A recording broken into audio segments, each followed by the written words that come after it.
Certains laissés aller, M. Robitaille, aujourd'hui? Hein? Oui, c'est ça. Il n'y a plus de travaux parlementaires comme tels. Donc, OK. écoute, on a Moi, décidé de. je vaux pas un complet cravate, moi, là, hein? Oui. OK, c'est correct, c'est beau. Bon, alors, Désolé. Demain, je vais être chic, Benoît. Ah, j'ai pas besoin de ça. Je t'aime comme tu es. Moi, je t'accepte OK. comme tu es, Antoine. Fait que change pas C'est pour bon. moi. On t'aime comme tu es. Les libéraux se déchirent en coulisses. Qu'est-ce qui se passe? Ben, il y a une course à la chefferie. Puis là, ça commence le vote libéral là, aujourd'hui. Là. C'est les membres qui peuvent voter. Ils votent électroniquement. C'est plus les votes à la chefferie qu'on a eu à une certaine époque, tu sais, où il y avait des stratégies de plancher pendant le congrès.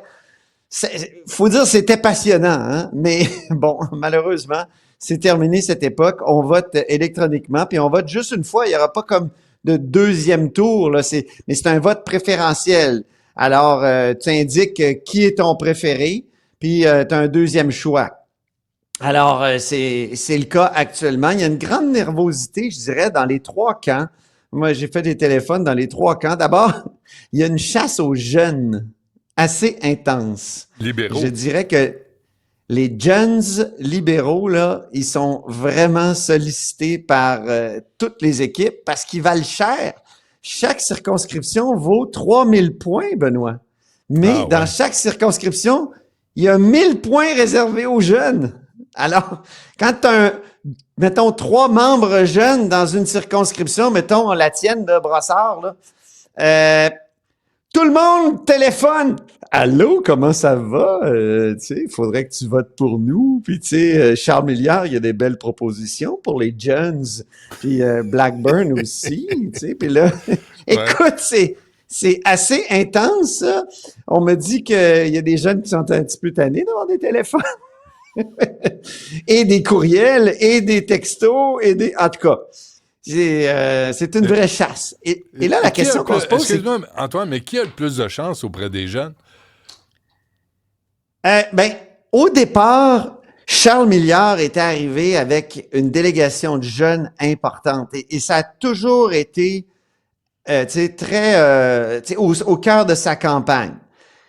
Est-ce que ça va se traduire en vote? Et c'est Hmm. toujours la question. Tu sais, on le sait pas trop. Puis c'est pour ça qu'il y a beau avoir des sondages actuellement sur la course à la chefferie, puis c'est toujours Rodriguez qui arrive en avant, mais c'est un sondage de notoriété dans la population. C'est pas la même chose qu'un sondage auprès des membres Ah oui. votants.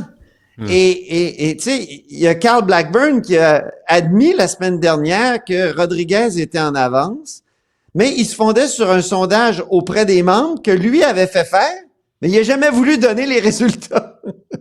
Et la direction du parti a dit d'arrêter ça parce qu'il y avait comme accès à des informations privilégiées, tu sais, la liste des membres avec...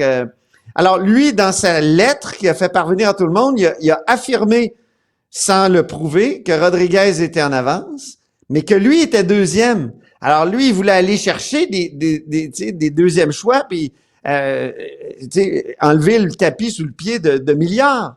Et il disait au deuxième tour, je vais gagner. Il va y avoir un deuxième tour, je vais gagner. Donc, grande nervosité parce que là, on a 3 histoires complètement différentes. L'équipe de Rodriguez, elle, croit avoir des bonnes chances de passer tout de suite au premier tour. L'équipe de Milliards dit, ben, il va y avoir un deuxième tour, puis c'est nous qui sommes les mieux placés parce qu'on est en avant dans les jeunes, dans le vote des jeunes.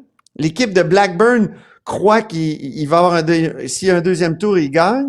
Mais Blackburn, en même temps, on me dit qu'il n'y a pas beaucoup de jeunes. Tu sais, son slogan, c'est « On se retrouve », puis c'est beaucoup des vieux organisateurs, puis du monde de l'époque de Charest, Ouais. dont Tony Tomassi, finalement, qui a été expulsé là, du parti après que j'ai fait une chronique. Là, mais tout ça pour dire, c'est lui, tu sais, c'est Tony Tomassi qui appuyait Blackburn. Alors, selon les 2 autres équipes, il arriverait au troisième tour. Il arriverait troisième au premier tour. Alors, il serait exclu parce que c'est comme ça que ça va fonctionner. Là. Est-ce que Il y aura... est-ce qu'il y a eu un mou au cours des dernières semaines dans l'intérêt de cette course à la chefferie du Parti libéral du Québec? Il me semble que on les a pas entendus tellement. Moi, je sais pas pour qui, pourquoi, qu'est-ce qu'ils veulent faire du Parti du Québec. Tu sais, il y a eu le petit débat, là, où tout le monde jasait un petit peu. Ben, il y a eu 6 débats. Ouais. Moi, j'en ai écouté plusieurs. Je pense que je les ai tous écoutés, au moins en partie. Puis, sur l'immigration, je trouve qu'il y a une contradiction avec le caucus, parce que là-dessus, le caucus est plus près de la CAQ, ne traite pas tout le monde de xénophobe qui veut réduire l'immigration, alors que je trouve que chez les candidats, tous les candidats sont favorables à une hausse assez importante de l'immigration. Ils s'enlignent finalement sur les choix du Parti libéral du Canada au fond, puis aussi sur les choix des organisations de patrons, un peu comme le Conseil du patronat ou la Fédération de l'entreprise indépendante, qu'on amène des immigrants parce qu'on en a besoin, ce qui n'est pas totalement faux. Là. Je il y a veux aussi pas dire ça, mais on aime le cheap labor. ben c'est ça. Puis C'est ça, faut le dire. Et la main-d'œuvre à bon marché, souvent, ça a pour effet qu'on n'améliore pas notre productivité. Hein? Ouais. Ça, il faut le dire. Ils sont tous pour le troisième lien, sauf Pablo Rodriguez qui dit, ben, moi, le troisième lien à Québec, ça devrait être le troisième lien de la Caisse de dépôt. C'est la seule étude vraiment scientifique qu'il y a. Ça, c'est intéressant comme point de vue, mais tous les autres, ils ont une position, je dirais, caquiste sur le troisième lien, là. Faut que ça passe, faut que ça soit un tunnel ou un pont, mais il faut faire un troisième lien au plus sacrant. Donc, écoute, ça s'en vient, c'est le 14, on est le 9, on va le savoir samedi. Ah ouais. Je sais, t'es même érotisé, je dirais. Tu me réveilleras quand ça va arriver. La STM, la Société de transport de Montréal, là, je l'ai dit tantôt, j'ai reçu un message comme quoi il y a des employés de la STM qui nargueraient les usagers. Tu n'aurais pas commencé à jouer à ça, là. Puis la question que je me posais, moi, c'est pourquoi le gouvernement n'utilise pas sa nouvelle loi 89? Hein, c'est la loi qui a été adoptée la semaine passée, et je vais te donner son titre. Loi visant à considérer davantage les besoins de la population en cas de grève ou de lock-out.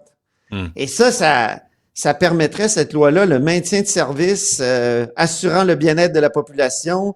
Alors, je te lis ce que la loi nous dit, là. Soit les services minimalement requis pour éviter que ne soit affectés de manière disproportionnée la sécurité sociale, économique ou environnementale de la population, notamment celle des personnes en situation de vulnérabilité. Moi, je trouve ça intéressant qu'il y ait ça dans la loi, parce que, tu sais, quand tu penses aux employés de la STM, c'est des syndiqués. Les syndiqués, aujourd'hui, c'est des privilégiés, dans le fond. C'est plus des travailleurs. On est plus à l'époque de... Non, les conditions sont bonnes. Tu sais, c'est pas facile. Je vais toujours répéter, c'est pas facile de travailler avec le public. Surtout les autobus, il y en a là qui sont mal élevés, qui sont impolis, qui sont baveux, mais les conditions de travail sont pas pires. Les salaires sont bons. C'est 150% les jours fériés, c'est 200% à Noël puis au jour de l'an. Ouais. C'est pas pire quand même. Là, on a puis, vu un métro. Excuse-moi, Antoine, mais j'ai montré des images qu'on m'a envoyées. C'est un métro qui n'a pas laissé embarquer les gens sur le quai. Là, tu dis, vous n'avez pas commencé à baver de monde, là. Surtout pas ceux qui payent aussi cher pour des passes de garde. Il n'a pas arrêté, là, il n'a pas embarqué les gens. Fait que, est-ce qu'il a dit que c'était par mesure de protestation ou de... Ben, quoi qu'il en soit, il y a un job à faire puis qu'il fasse. Puis il y a des gens qui attendent sur le quai, qui les embarquent puis qui les amènent. Mais je vais répondre à ma question. Vas-y. Pourquoi pas utiliser la loi 89? Parce que c'est dans 6 mois qu'elle va entrer en effet, la loi, seulement. Ouais. Le temps que le tribunal du travail s'ajuste.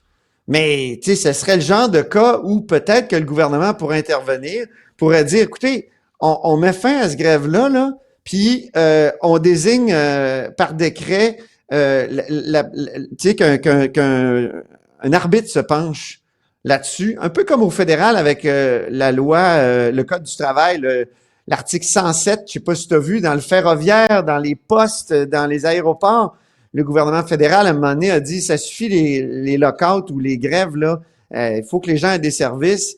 Et donc, ils peuvent intervenir. Alors, Québec s'est donné ce pouvoir-là avec, d'après ce que je comprends, un petit peu plus de nuances et de de possibilités que, tu sais, d'avoir une liste de sujets, pas de sujets, mais de conditions, voilà le mot que je cherchais, pour mettre fin à une grève ou un lockout ou suspendre le temps qu'un arbitre se penche là-dessus.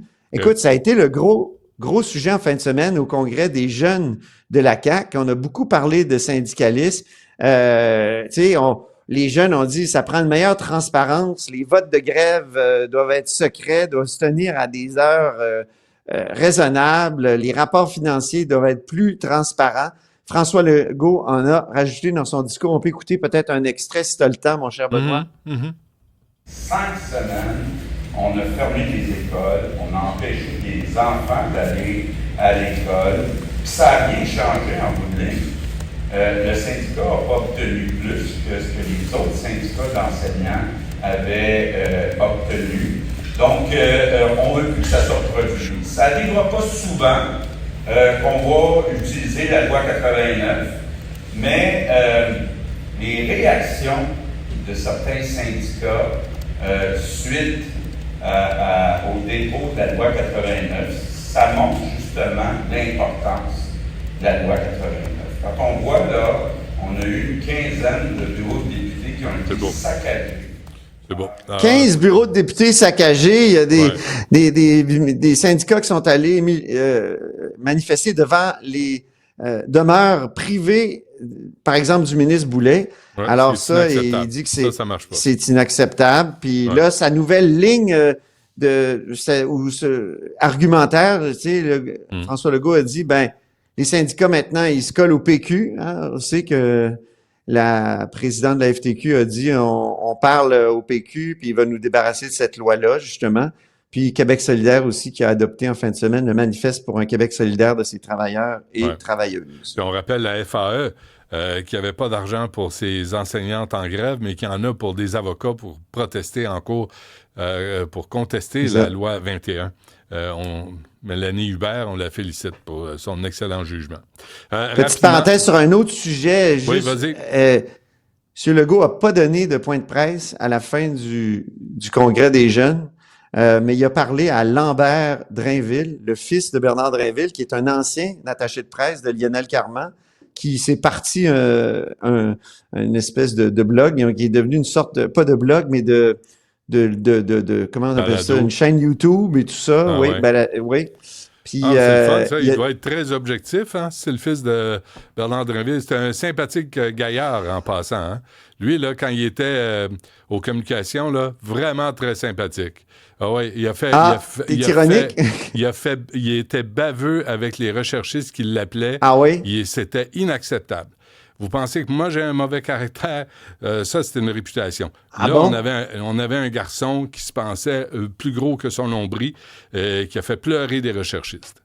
Fait qu'on le félicite, M. Legault, d'aller têter une entrevue insignifiante avec le fils d'un ministre de la CAQ. Ça, c'est gênant comme décision. Qui donne donc des entrevues aux médias traditionnels. Il va avoir un peu plus de crédibilité. On se laisse là-dessus, Antoine, on se reparle demain. Oui, je te reparle du militaire demain parce que c'est quand même important. Certain. À demain, mon Ben.